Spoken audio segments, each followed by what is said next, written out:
মমতা বন্দ্যোপাধ্যায় হয়তো এমনটা ভাবেননি, এভাবে গেরুয়া ঝড়ে তছনছ হয়ে যাবে তার সাজানো বাগান। মাত্র 15 বছরেই ভেঙে চুরমার হলো তৃণমূলের স্বপ্ন।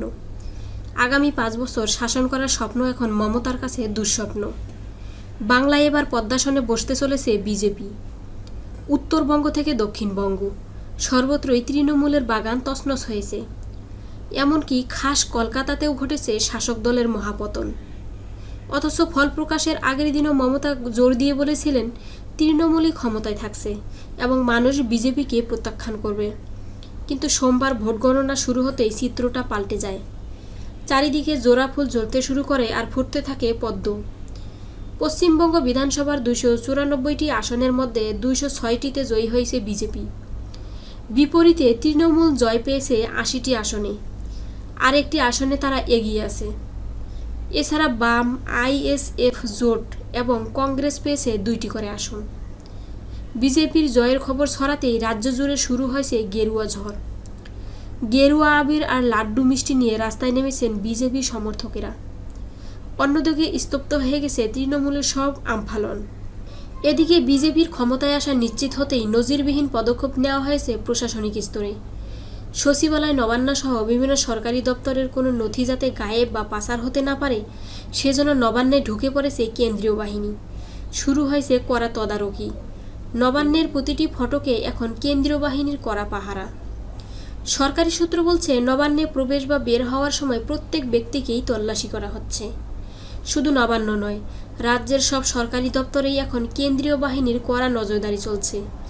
কোনো গুরুত্বপূর্ণ নথিপত্র যাতে কোনোভাবেই বাইরে নেওয়া না যায় তা নিশ্চিত করতেই এই কঠোর ব্যবস্থা নেওয়া হয়েছে। ইতিমধ্যে এই রাজ্যের মানুষ মমতার পরাজয়ের নেপথ্যের নানা কারণ নিয়ে আলোচনা শুরু করেছেন। সাধারণ মানুষের মতে তার শাসনামলে রাজ্যে কোনো নতুন শিল্পায়ন হয়নি, বরং বহু কলকারখানা বন্ধ হয়েছে এবং মালিকেরা অন্য রাজ্যে চলে গেছেন।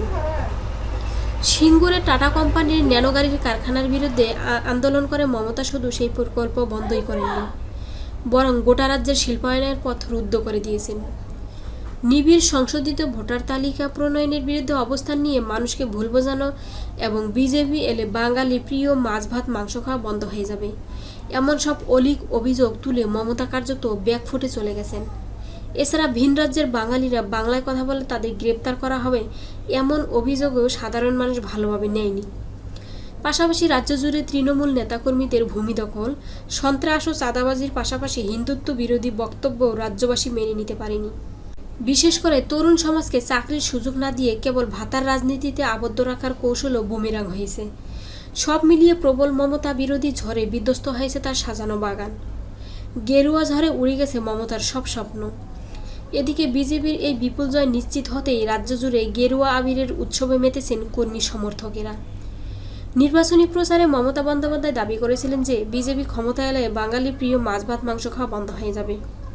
সেই ভুয়া প্রচারের প্রতিবাদ জানাতে সোমবার কলকাতা ও বিভিন্ন জেলার বিজেপি কার্যালয়গুলোতে ঘটা করে মাছ ভাত মাংস ডিমের ভোজের আয়োজন করা হয়। কোনো কোনো দপ্তরে আবার বিরিয়ানি খাওয়ারও ব্যবস্থা করা হয়। এর পাশাপাশি বিভিন্ন দপ্তরে আয়োজন করা হয় ঝালমুড়ি খাওয়ার। ঝাড়গ্রামে ফুটপাতের দোকান থেকে প্রধানমন্ত্রী নরেন্দ্র মোদীর ঝালমুড়ি খাওয়া নিয়ে বিদ্রূপ করেছিলেন মমতা বন্দ্যোপাধ্যায়। সেই ঘটনার প্রতিবাদেই এদিন এই প্রতীকী আয়োজন করা হয়। বিজেপির কর্মীরা কটাক্ষ করে বলছেন, এবার তৃণমূলের মুখে ঝালমুড়ি ঝাল পড়বে। তাদের মতে এসব জনবিচ্ছিন্ন আচরণের কারণে মমতার এমন চরম বিপর্যয় হয়েছে। নির্বাচনের এই ফল ঘোষণার পর বিজেপির রাজ্য সভাপতি শ্রমিক ভট্টাচার্য এই ঐতিহাসিক মুহূর্তে কোনো ধরনের অপ্রীতিকর পরিস্থিতি এড়াতে রাজ্যবাসীকে শান্ত থাকার আহ্বান জানিয়েছেন।